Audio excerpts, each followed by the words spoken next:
Vamos lá. Interpretação de exames. Interpretação de exames, muito mais além dos números. Quando eu comecei, 40 anos atrás, 1986, vou dizer, eu aprendi na faculdade, minha professora, a professora Game, sensacional, ensinava a gente a fazer hemograma, a urina, aos exames bioquímicos, era muito legal. Mas era uma coisa difícil. Vamos dizer assim, eu fui até na inauguração da Provete, foi o primeiro laboratório veterinário. Eu mandava exame para um laboratório na mesma rua, eu tinha clínica na Avenida Portugal, lá no laboratório de humanos. E ajudava? Ajudava sim. Claro que não era perfeito. Mas, desde esse tempo, eu fui vendo que o exame é muito importante, mas não é essencial. Ele é uma parte do trabalho do clínico veterinário e você precisa saber, mas também entender. Atualmente, a gente tem exames muito modernos, muita coisa muito nova, mas todos ainda precisam daquela análise clínica muito importante. O exame não é o diagnóstico, ele simplesmente ajuda a criar o mapa por onde vai a doença. E o veterinário é quem vai guiar, que vai interpretar essas nuances, as variações. E a gente está vendo cada vez mais isso também na medicina. Eles estão vendo que mesmo os exames normais precisam ser bem avaliados, porque às vezes é um exame normal dentro da média, mas para aquele paciente está mostrando mais alguma coisa junto com a sua clínica. Por exemplo, um eosinófilo o normal é ter baixo ou ter zero no hemograma. Mas quando ele aproxima ali de 1.200, 1.500, dependendo do laboratório, ele está lá quase no final da tabela de normalidade. Será que isso é normal para aquele animal? Não. Então, eu preciso ter uma foto antes e uma foto depois. Ou trabalhar com quadrantes. Como é que funciona quadrantes? Isso daí é da medicina humana. Eu estabeleço a área normal e divido em 4 partes. Aonde a maioria dos animais estão? Estão aqui. Se eu tenho um exame aqui, nesse quadrante, é alguma coisa, não está normal, tem uma tendência a alguma coisa. Então, é isso, ele serve de bússola, ele serve de mapa, ele serve de forma de eu interpretar. Então, é muito importante, mas precisa ser muito, muito bem estudado. Por quê? A clínica é soberana. Nós tratamos os pacientes, não o exame. Eu digo isso muito. Não o papel, não o raio-x. Agora o raio-x não vem mais naquela chapa, né? Agora vem digital, até mais difícil de interpretar, mas a qualidade da imagem é muito boa, né? Porque às vezes você vê uma imagenzinha pequenininha, o cara tem um visor grande, Então a gente começa a depender muito do laboratório. Então a clínica é essencial.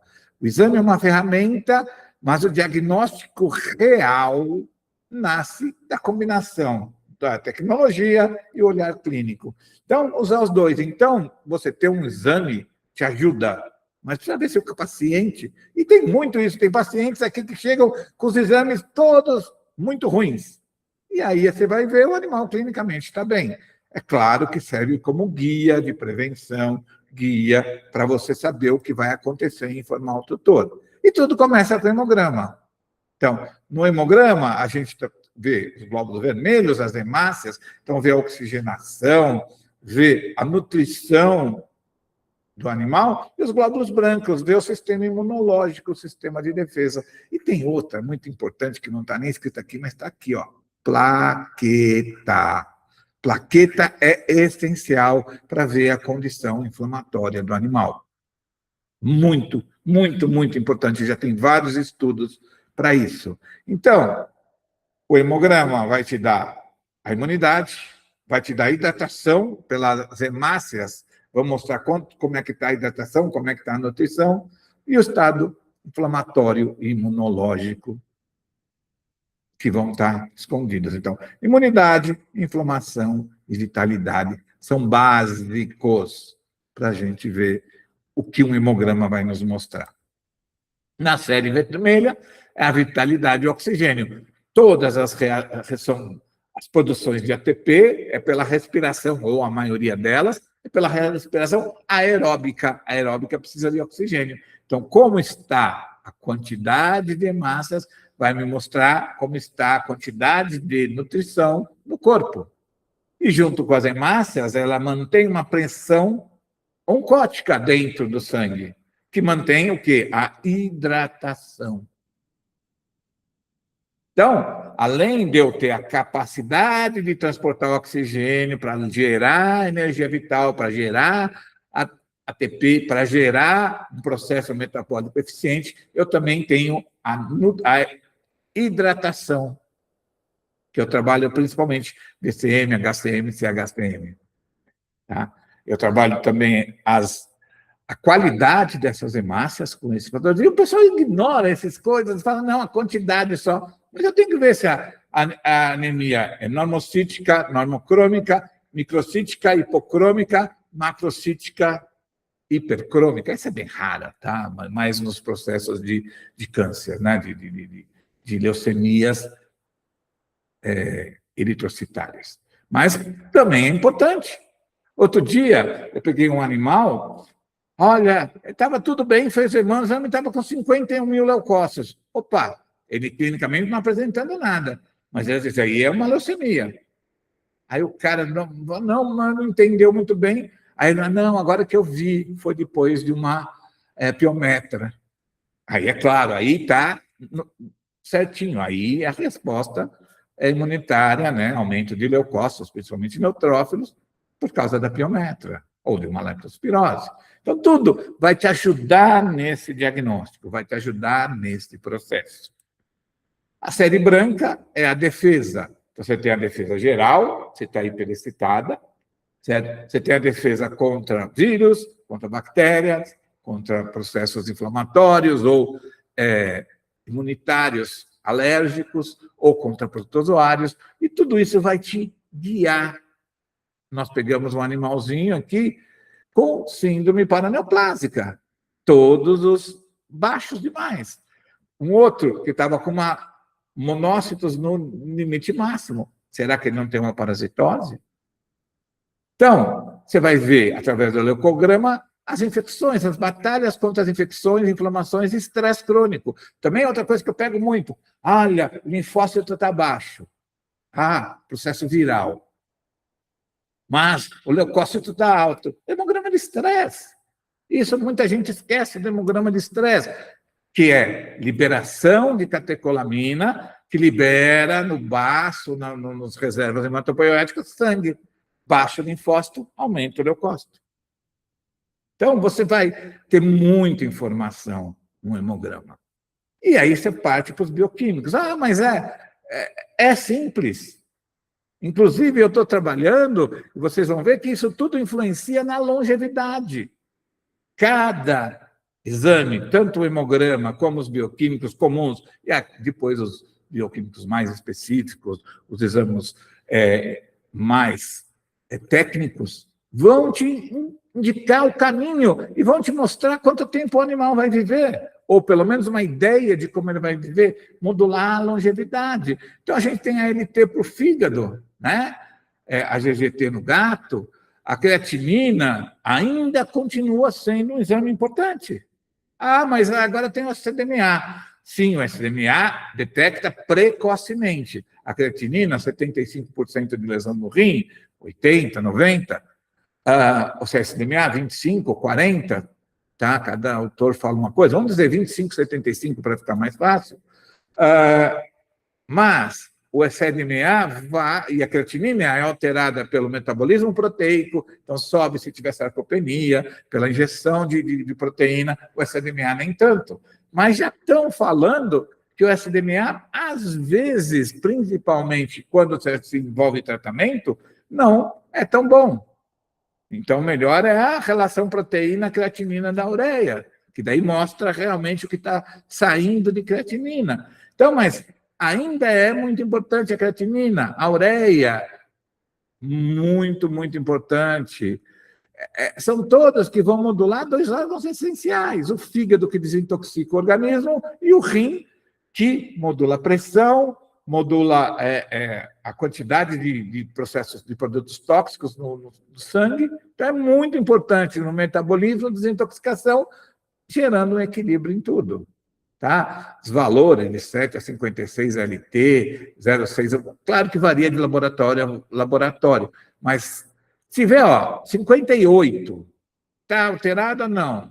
É que não é tão específico, mas vou ficar, será que tem alguma coisa? Mas se eu tiver uma creatinina 1,5 e não come carne, opa, já vou começar a me preocupar. Eu vou lá nos protocolos do IRIS e vejo, está em clássica grau 1, grau 2, grau 3, aí envolve a clínica. A ureia, a mesma coisa. Se come carne, aí altera, isso é outra coisa bem importante. Então, você tem que tomar os parâmetros como auxílio. Fígado. Como é que você avalia principalmente o fígado? Fosfatase, lembra que a fosfatase também dá alta por perda muscular, por perda óssea e pelo fígado. Então, a LT é sensacional. Mas eu quero saber se tem icterícia, tipo da icterícia. Aí eu vou usar sais biliares, certo? O fígado é o grande processador de vida e da energia vital, então é muito importante para a desintoxicação, síntese metabólica e o equilíbrio do todo. Então, são muito importantes os exames. Tá? A gente faz a LT, ST não é tão importante no cão, é mais importante no cavalo, certo? A fosfatase, e aí, se precisar, sais biliares e outras coisas que a gente pode fazer. Rim, creatinina versus SDMA. Já deu uma adiantada nisso, mas o diagnóstico é precoce. O SDMA dá um diagnóstico precoce da falha renal. Então, 25% do rim começou a ficar afetado, o SDMA já acusa.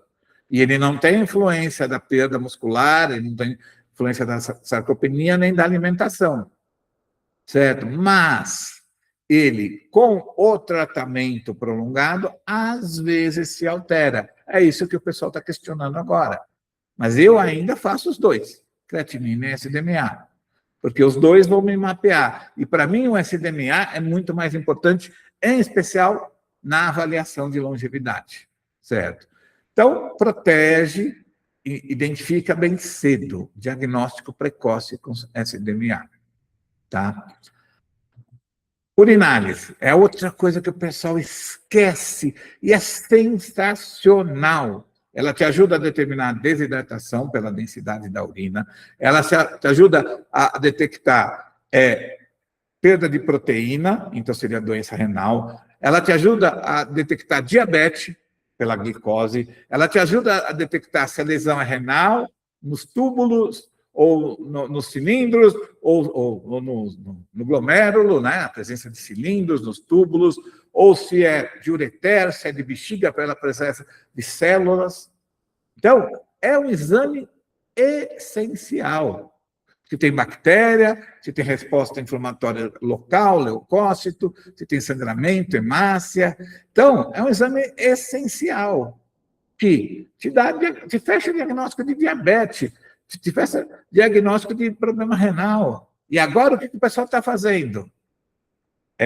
Creatinina e proteína da urina, comparando, para ver se realmente tem um desequilíbrio e uma insuficiência renal. E um outro exame que tem se pedido, que eu tenho pedido bastante, é cortisol e creatinina urinária, que vai me realmente mostrar se tem um aumento de cortisol, se tem um hiperadrenocorticismo. Então, é muito importante. A densidade urinária, tudo na urinálise é bastante importante. Um exame simples, fácil, às vezes é difícil de coletar. O pessoal tem medo de passar sonda uretral, ou precisa fazer coleta com... Mas, por exemplo, na minha clínica, no meu hospital, o pessoal passava sonda, até as meninas, né, assim, das enfermeiras, passavam sonda. Por quê? Todo animal que chegava, era bom você cateterizar na internação para acompanhar o débito urinário. Então, você media o débito urinário para trabalhar a quantidade de fluido que você dava. Essencial. Então, se você tiver prática, você coleta a sonda de fêmea facinho. Você pega uma sondinha e está lá dentro. De macho é fácil. Tinha gente, funcionário, que fazia isso muito rápido e muito bem. Tá? E agora nós temos o futuro. Todos os biomarcadores, né? No nível molecular, você vai ter uma precisão. Então, as PCRs agora começaram primeiro o PCR para parvo, para sinomose, né? Para ver se tinha algum pedacinho do gene, um pedacinho do vírus, da bactéria, do protozoário no sangue, né? Agora a gente já está tendo exames específicos de interleucinas para ver a inflamação, de proteína, certo? Tipo de proteína inflamatória ou não, microRNA 21 para inflamação, muito importante. Então, você está tendo diagnósticos cada vez mais apurados, cada vez mais técnicas que você pode melhorar seu desempenho clínico para fazer um diagnóstico. Aí você associa com o quê? Com as imagens. O que você vai usar? Já tem ultrassons, já tinha, né, ultrassom, né? No meu tempo, 40 anos atrás, não tinha ultrassom. Tinha máximo raio-x, né?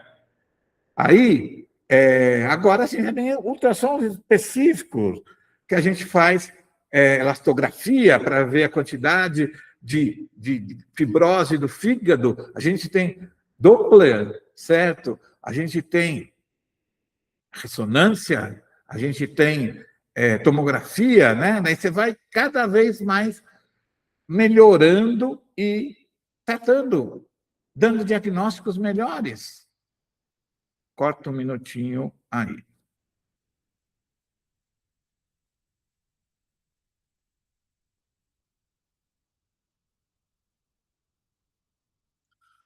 Vamos lá, continuando.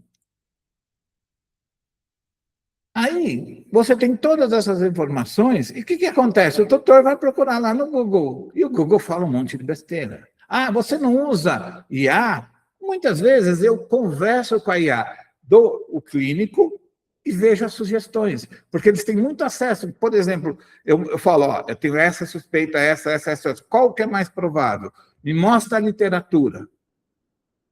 Mas o cliente não sabe disso, não sabe ler um trabalho científico. Então, você tem que tomar cuidado e saber. É muito importante você ter um discernimento clínico para poder saber o que está acontecendo. Senão, você vai ser simplesmente um robô. Aí não precisa de gente. Você tem que avaliar, analisar e estudar. A internet, a IA, ajuda muito, porque ela processa informações muito mais rápido. Mas a decisão clínica continua sendo sua. A forma de você perguntar, a forma de você fazer é muito, muito importante. Tá? Por quê? Você tem que ver o todo. Tem que ver o todo.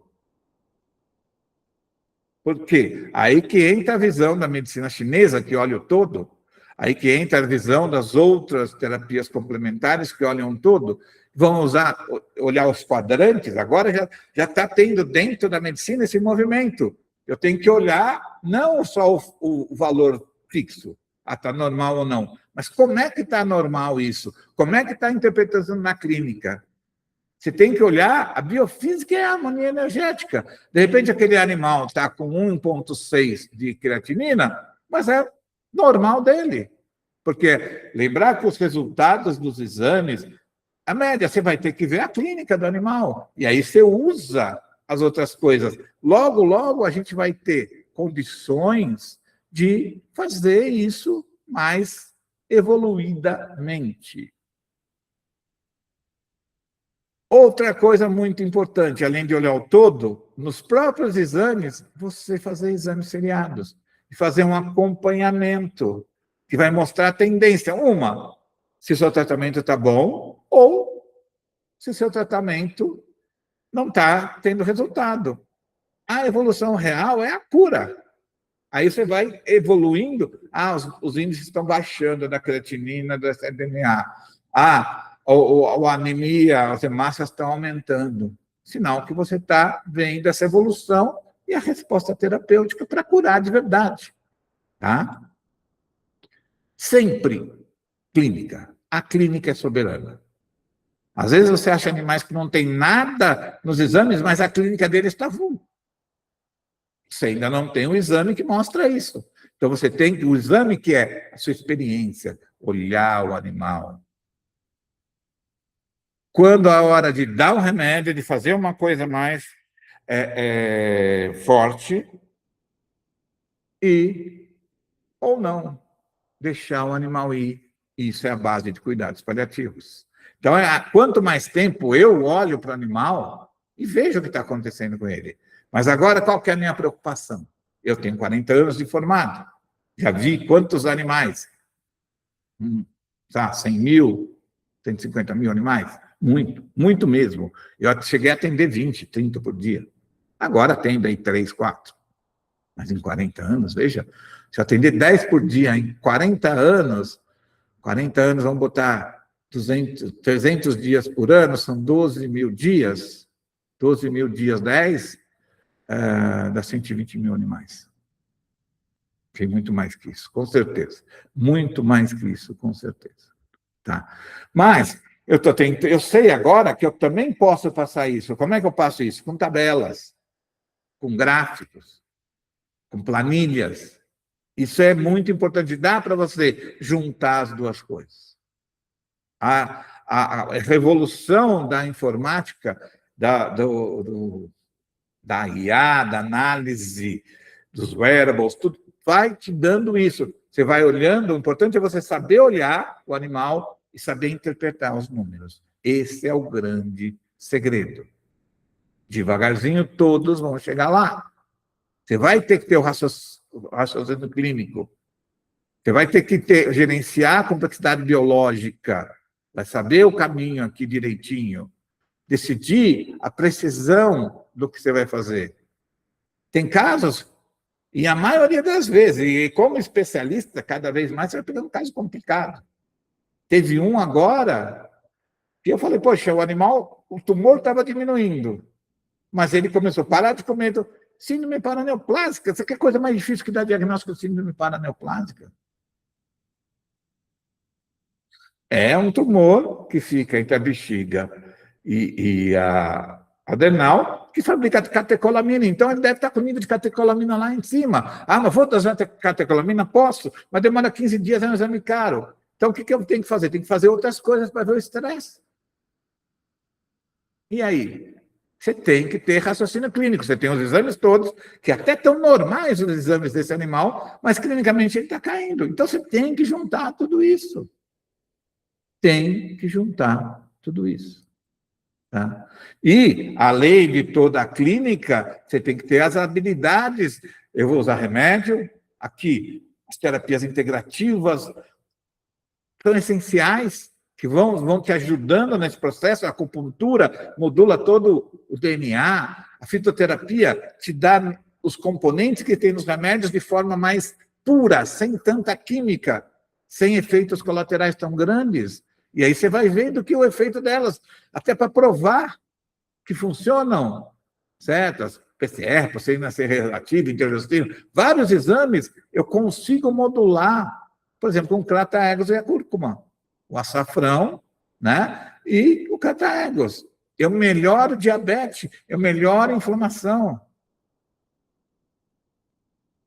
Por quê? Ele vai trabalhar com os mesmos princípios que se usa nos remédios, só que sem efeitos colaterais, sem processos colaterais, restaurando a homeostase e o suporte celular e gerando a cura.